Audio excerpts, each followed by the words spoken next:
because I'm a fury. Hey, what's going on? Now, in the last video, I was telling you, the few weeks I've been having as a first responder, the ups and downs, the risks. But after yesterday, there's another part I want to tell you about that is sprinkled within that.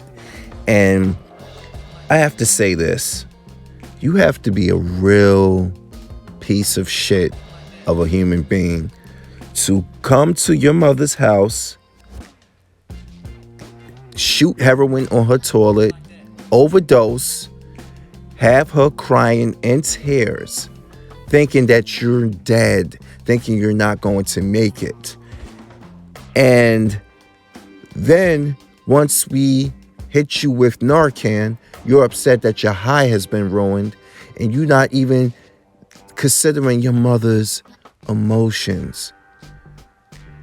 The torment that she may outlive her own son because you're a junkie. And then there's another story also later on in the day that we had a pregnant female and the father of the child, her boyfriend, on PCP, smoking that stuff. You can smell it so strong through the N95 and surgical mask, double layered. You can smell it. It's that strong. And all she's worried about is where's her boyfriend at. She don't want to go to the hospital because of him. We had to, because of COVID regulations, we had to take her alone. She's on the ground. No mind. I swear it was about 25 degrees at the moment last night. And she's on the ground, laying there, don't know where she is. He admitted that they smoked that OB, and I'm thinking, yeah, they call it that OB, whatever. But I'm thinking, bro, you and your pregnant girlfriend care more about that stuff than that baby inside you. Like I said, you got to be a real piece of shit human being. And I know it's my nature to be the one that helps people, but there's certain people that are a revolving door that you just can't help. Okay? And I'm not talking about the homeless.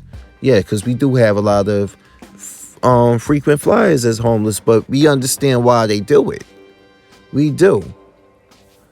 But you have people who have family around them and their family cannot get through to them, but yet their family don't want to see them out on the street homeless, which they technically still are because they want to go roam and get high as they please. But when this weather comes, some people, family, some still got a heart, and some don't lose their heart. People just lose the inability to, how can we say, enable. And it may come off as heartless, but it's not. You can only burn the rope so much. And people are just going to let that rope go because they don't want to get their hand scorched. So yesterday's stint was a lot of people overdosing.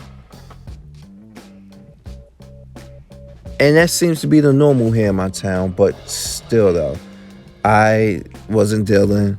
I didn't have one COVID patient yesterday. I know other people possibly did, But it's the fact that there's days where you just question humanity. And I know it's supposed to be like, well, it's the job. This is the city. I know that I'm born and raised here. But some people I look at them like wow. Like inside, wow. That's how I am on the side. On the outside, I'm just like, all right, let's get this. Let's get them help. Let's see what they need. Or it's just crazy. Like that. My first call of the day is the one that really angered me the most.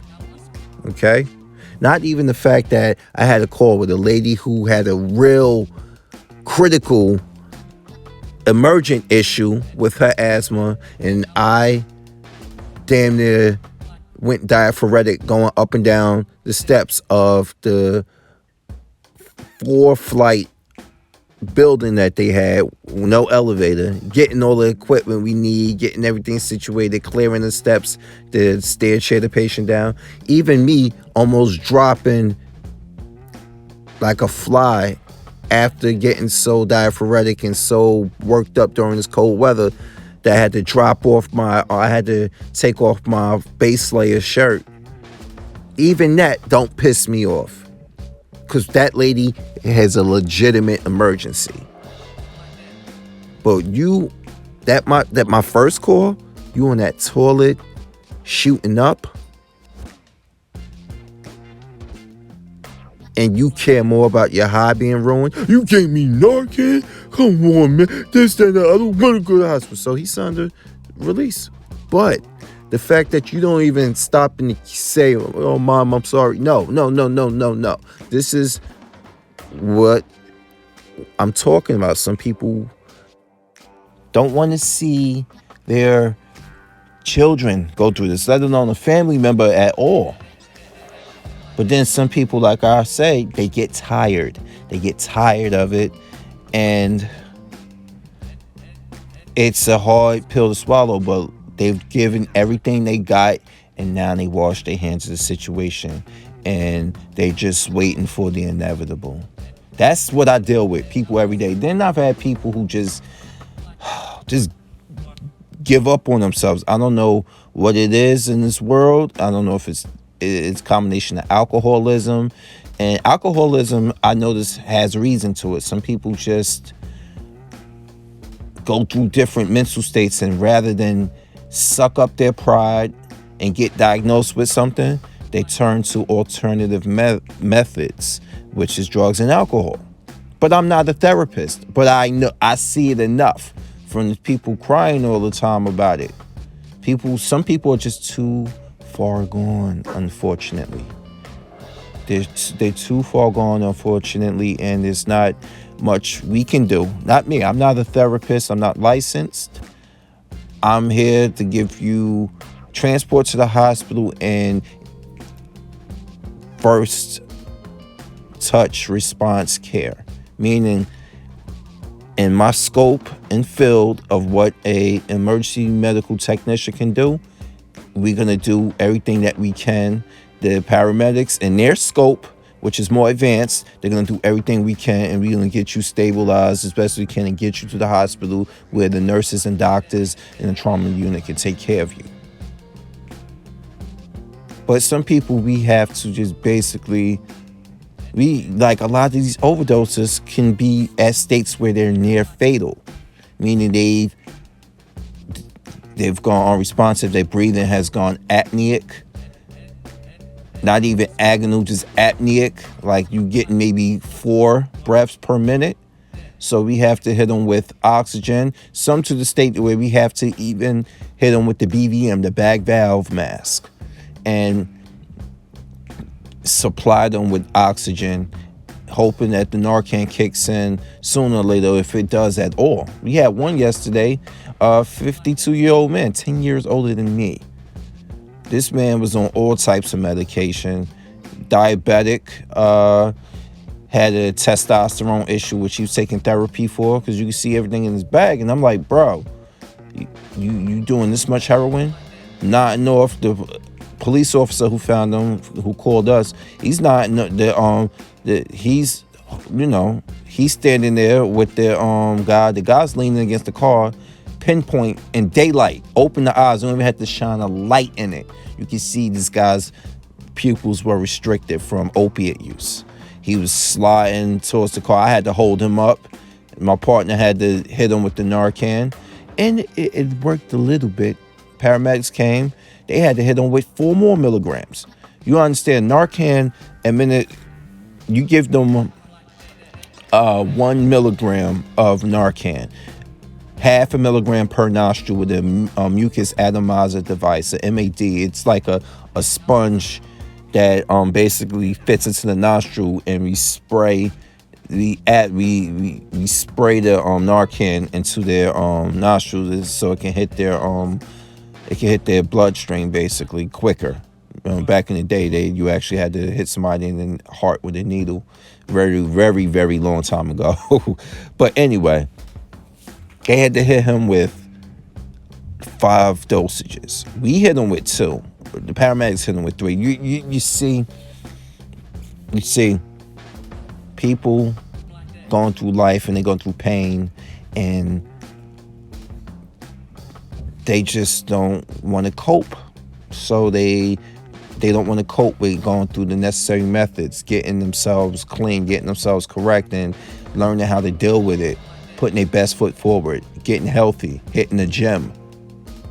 No, they just, like, that stuff destroys your body. It destroys you from the inside out. Sometimes it destroys both inside and out at the same time. So, like I'm saying, like, a lot of people, that this is one of the, especially in the urban area where I work at. And surprisingly, it's not just African American people. It ain't just my people. Like the guy I'm telling you that really bothered me in my first call was a Hispanic male. Okay. The other one I told you about just now that was found with the cop, he was a white male. Heroin use, PCP use is universal. It's like so. I'm thinking in this city, like, I'm dealing with a lot of that, but I'm dealing with a lot of people, of course, because I live in this area. I see a lot of people around here who are dope fiends, who are black, but I'm going by proximity, and I realized I can't just do that. Jersey City is the most diverse city in the United States, according to official, reports. And man, some days you just wonder, like, wow. But then at the end of the day, I was like, you know what? My life has been pretty easy compared to what a lot of people have gone through. And even so, I could have ended up like any of them without the right people in my life. So I'm fortunate, but I'm not arrogant. But some days you just question some people who have the people that I had around me, and they took it for granted. And that's what I feel a lot of them have done.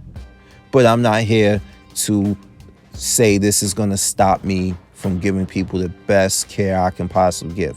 Hell no, I'm going to give you everything I got. And I know my partners on the same, we're going to give you everything we can to keep you alive. But we can't force people to do things that they don't want to do. But I wished a lot more people realized this circling the drain is something that they shouldn't go forth with over and over, on and on to the break of dawn. Anyway, y'all, because I'm a Fury, I'm here, and now I'm out. Peace.